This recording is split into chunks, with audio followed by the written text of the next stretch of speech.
Welcome to the Successful Nurse Coach podcast. On this podcast, Laura and Shelby, both board-certified nurse coaches, show you how to make as much money as you want in private practice as a nurse coach.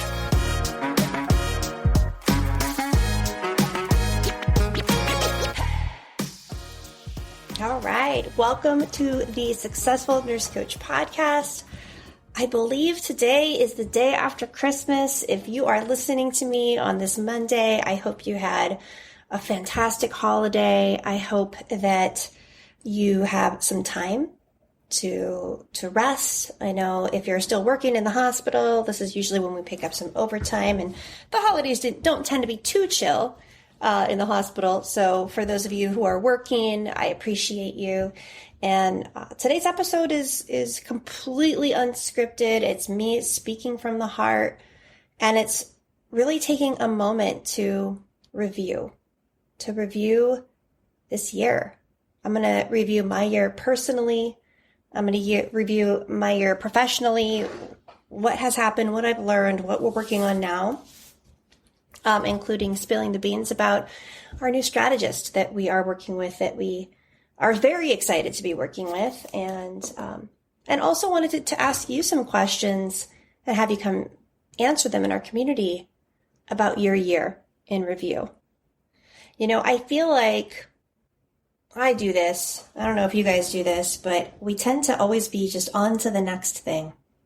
You know, I'm notorious for this. I'm notorious for booking retreat centers when I'm finishing I'm still at the previous retreat.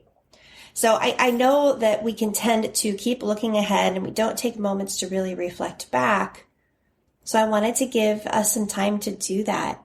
You know, I wanted to give you some time to do that as you reflect back in your practice, maybe in your practicum, or maybe you aren't a nurse coach yet and you're just reflecting back on your journey this year. So I think back to January of 2022 for my family. We had already decided we were going to be leaving California, and we were my family had already moved ahead of us. My side of the family had already moved ahead of us. So it was a strange holiday last year. It was the first holiday I was away from my parents and my sister ever, since I've been alive. And so there's lots of preparation for moving across the country. My husband's job, he was still working, was getting tougher and tougher with the hoops he had to jump through because he wasn't vaccinated. It was just a weird time. And I feel like when things get weird and rough and you're going through transition, there's always space to find the blessing. And the blessing that I found in that early part of 2022 for me was, even when things are unsure, even when there's lots of moving parts in the background, I can still show up for my practice. I can still escape from my own life into my practice. Like, what a gift is that? I'm one of those people that doesn't hate working. You know, I enjoy the escape from my own mind and my own life when it's hectic in my work. And I feel like coaching can really do that for us. We could be having an awful day. We could be having all sorts of stress. And the minute that you get on Zoom and my clients jump into the coaching call, and I'm no longer thinking of myself or my problems, and I'm looking into the eyes of each of my clients with curiosity, with focus, it's such a gift. So I want to reflect back on, even when things get tough, how appreciative I am of my clients, how much I love being a coach, because being a coach provides a job that doesn't allow me to self-destruct. It provides a job that prioritizes self-care and self-development. I have a job that I can go hide into and be of service and leave my calls feeling better. My husband said once, you know, Laura, it's hurts my feelings a little bit. It's a little annoying that you will be in a bad mood out in the family room, making breakfast or whatever. You get dressed, go into your office, and I hear you in there giggling and yelling and jumping around and so excited and enthusiastic. And then you come back out and you're tired. And I feel like I get the worst of you. And so, Evan, if you're listening to this, I'm sorry about that, babe, but we've talked a little bit about it since then. It's because when I am inside of my coaching calls, I am plugged into this part of myself that does feel excited, that does have energy. It's why I love it. And that's not all the time. Not every coaching call I have to go lay down after. Every coaching call is different. But I really want to reflect back on when things get rough for me, that my practice is a refuge that I get to be in.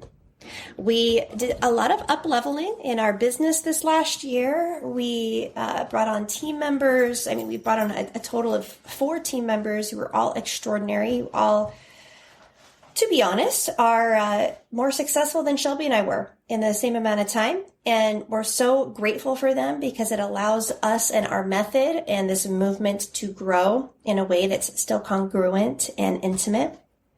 We won't be growing much bigger than we are now. We will be doing exactly what we're doing now, probably for the next 5 to 10 years, if I have anything to do with it. So in this year, I really realized how great it is to have a team, how fun it is to work with a team, how to be a better leader, how to be a better manager, how to be a better partner to Shelby. That's another thing I've learned. I have learned that moving sucks. That is something I have learned.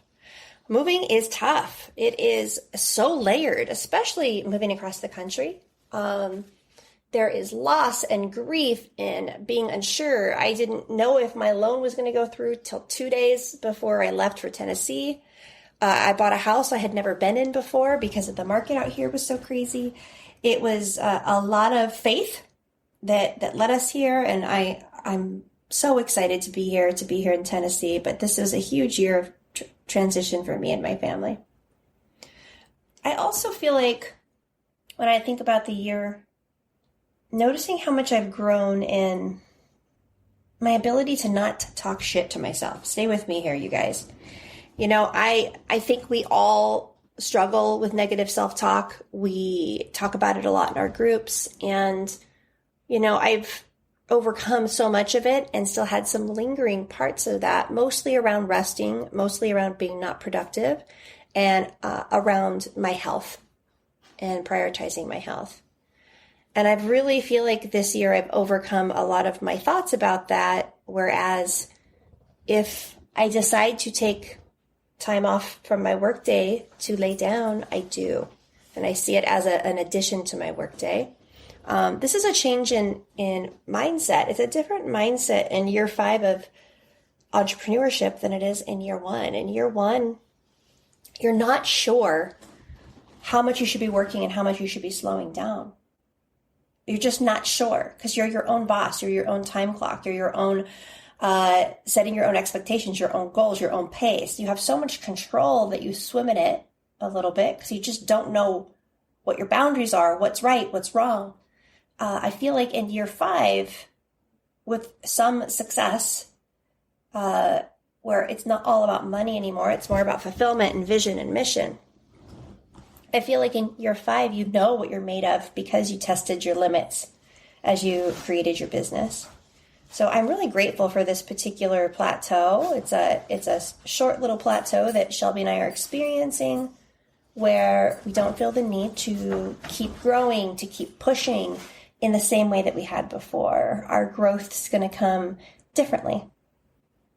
It's going to be probably more holistic, to be honest. So I hope that made some sense for you. That was just a stream of consciousness ramble for you on this day after Christmas. But what I would love to do is take a moment with each of you to have you drop in. And if you're driving, if you're walking, wherever you are, just drop in. Imagine I'm speaking right to you right now when I ask you this. And when you scan back from now till the beginning of January of 2022, we were still coming out of the pandemic. You know, what's different in your life? What are you proud of? I bet if you take a moment here to scan, you'll realize that you've changed a lot more than you've realized as well.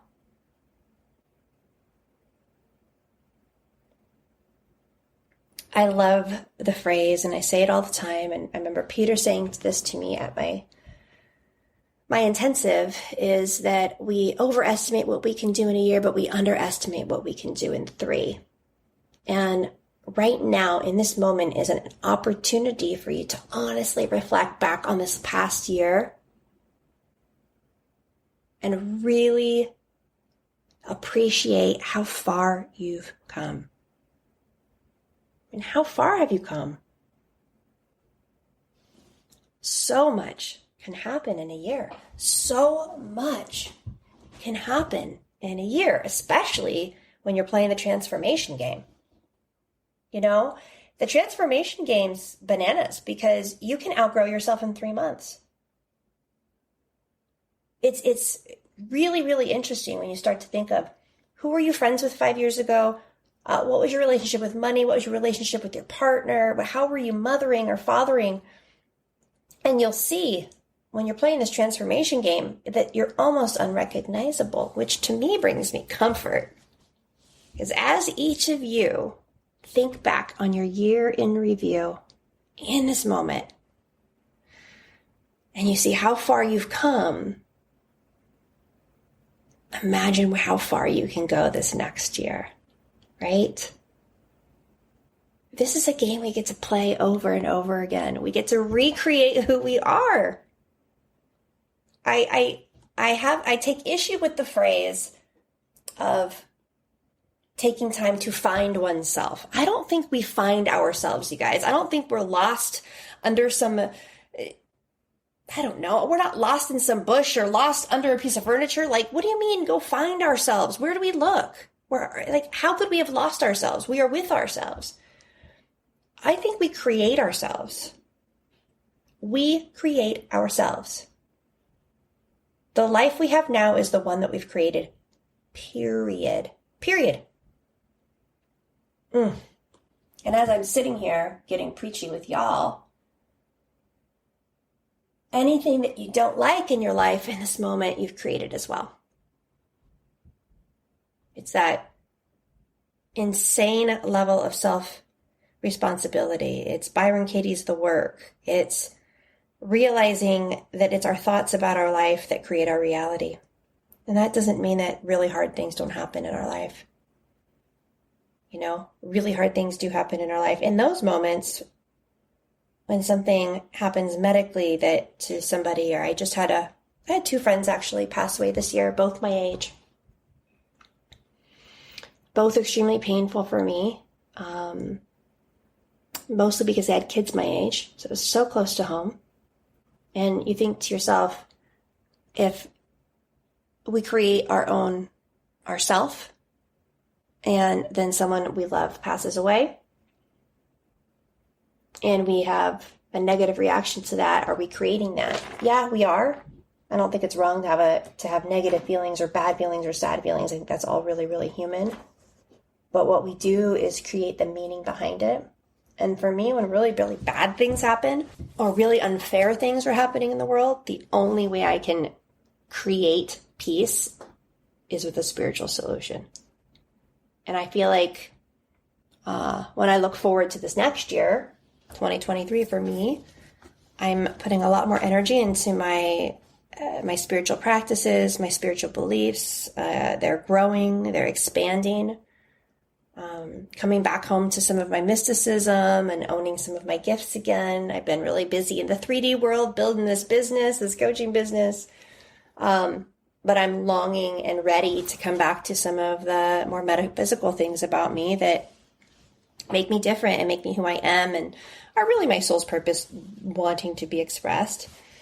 That's where I see myself going loosely next year. And I wonder for you guys, when you think about where you want to go, what is it for you this next year?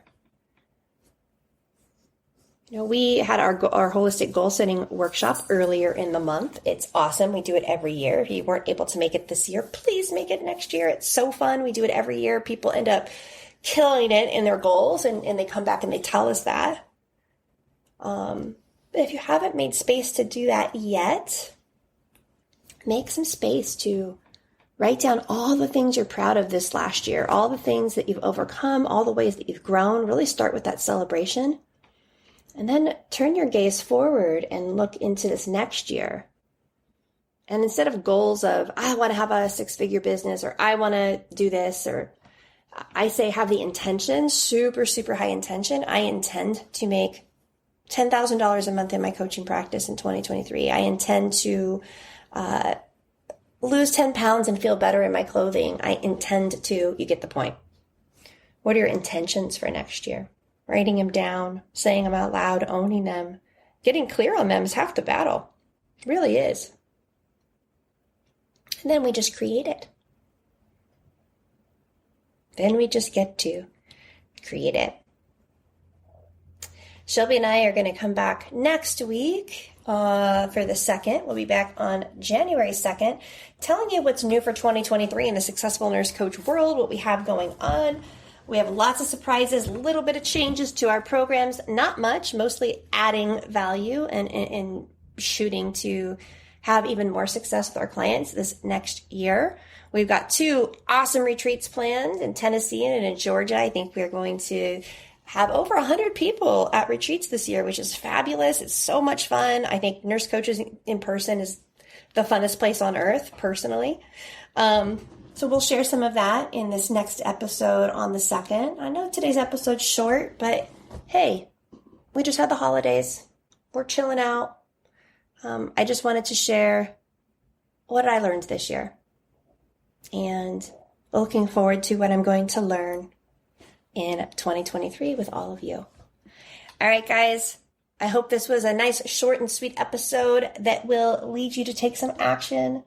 I'd love to see what you appreciate about this last year that's passed, and write down your intentions for this beautiful year that we're going to create in 2023. Bye.